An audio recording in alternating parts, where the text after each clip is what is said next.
بسم اللہ الرحمن الرحیم۔ السلام علیکم، میرے آپ سبھی سے التجا ہے کہ ایک مرتبہ درود ابراہیمی پڑھ لیجیے گا۔ بسم اللہ الرحمن الرحیم۔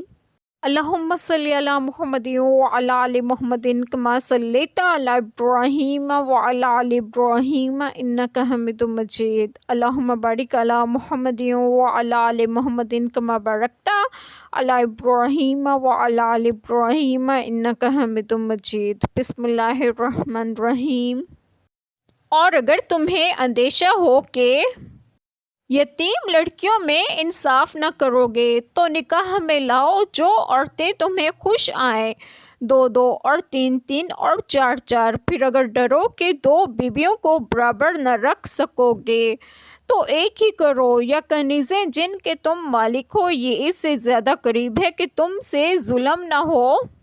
بسم اللہ الرحمن الرحیم۔ آج بات میں آپ لوگوں سے ڈسکس کروں گی وہ یہ ہے کہ اور اگر تمہیں اندیشہ ہو کہ یتیم لڑکیوں میں انصاف نہ کرو گے، یعنی ان کے حقوق کی رعایت نہ رکھ سکو گے۔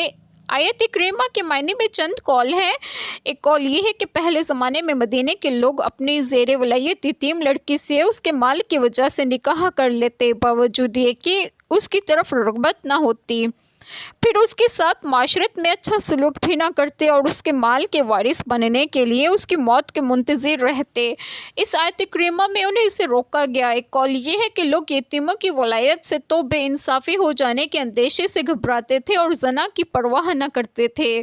انہیں بتایا گیا کہ اگر تم نا انصافی کے اندیشے سے یتیموں کی ولایت سے گریز کرتے ہو تو زنا سے بھی خوف کرو، اور اس سے بچنے کے لیے جو عورتیں تمہارے لیے حلال ہیں ان سے نکاح کرو اور حرام کے قریب مت جاؤ۔ ایک قول یہ ہے کہ لوگ یتیموں کی ولایت و سرپرستی اور ناانصافی کا اندیشہ تو کرتے تھے اور بہت سے نکاح کرنے میں کچھ خوف نہیں رکھتے تھے۔ انہیں بتایا گیا کہ جب زیادہ عورتیں نکاح میں ہوں تو ان کے حق میں ناانصافی سے بھی ڈرو، اتنی ہی عورتوں سے نکاح کرو جن کے حقوق ادا کر سکو۔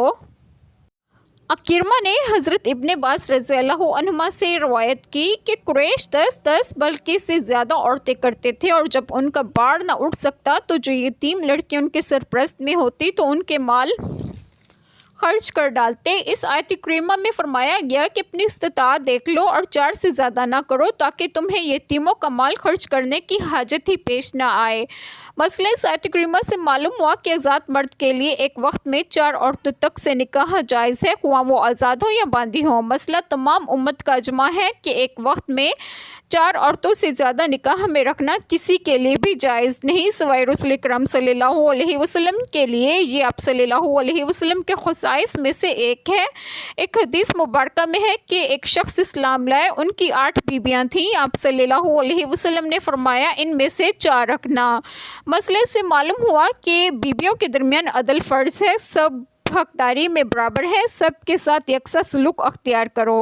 اللہ تعالیٰ ہم سب کے تمام گناہوں کو معاف فرمائے اور ہمیں صراط مستقیم کی راہ پر گامزن کریں، اور آپ سب کو آپ کے گھروں میں خوش و خرم رکھیں اور صحت و تندرستگی بھی دیں۔ آمین۔ جزاک اللہ خیر۔